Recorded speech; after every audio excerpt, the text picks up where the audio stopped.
We'll see more of that story later in this show, but firstly, Larry de Villiers wants to know whether it is true that an Indian prince was so taken with the Australian outback he decided to settle here. Over to Grant Stone for this one.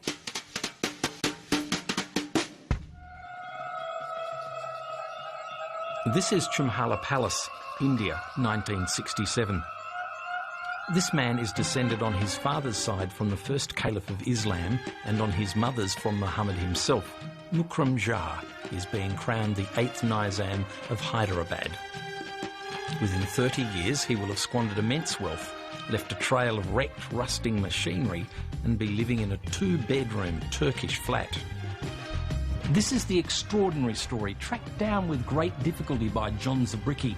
I mean, just imagine that your family had once ruled the largest princely state in India, and you had inherited one of the world's great fortunes. You're 35, your grandfather dies, you get the call, come to Hyderabad, you've got to take over this huge estate, 14,791 dependents, billions of dollars worth of jewellery, but immense problems as well.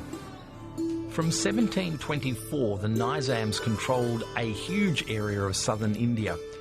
It brought strategic influence as the British and French vied for control, and the world's largest diamond deposits.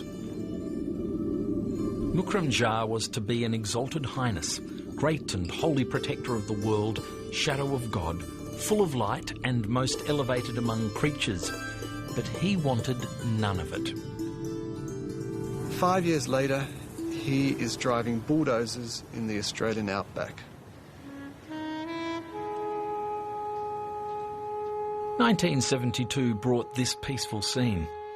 Taking a break from ruthless relatives, tax wrangles and incompetent administrators, he looked up an old Cambridge friend living in WA.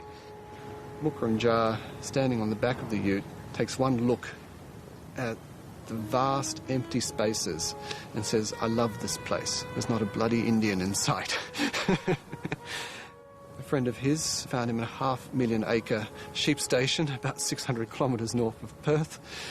He said, "Right, I'll buy it," which he did.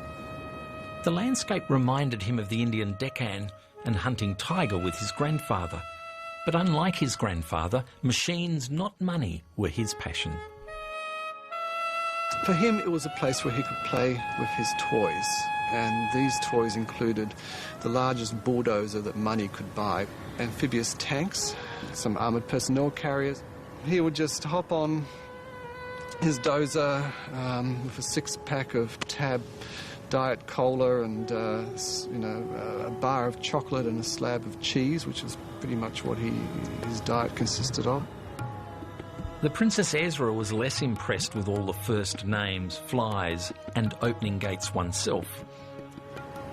He gave her 10 days and she left on the 9th, basically.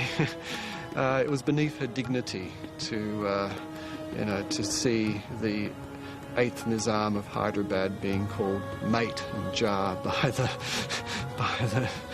staff on the station. Jah then married Helen Simmons, who died of AIDS after a relationship with another man. Press pounced on the story. He was totally shattered after that. By this time, Jah's finances were also fraying. While he was farming out back, others were farming out his jewellery, his antiques, his lands. He lived all this time thinking that surely this fortune can never run out, but by the late 1980s, early 1990s, it was.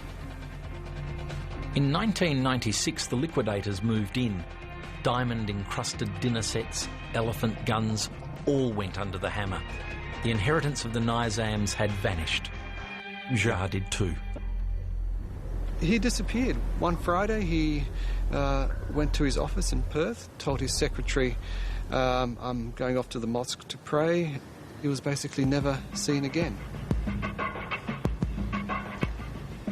Although this is a story of riches to wrecks, Mukram Jah has few regrets.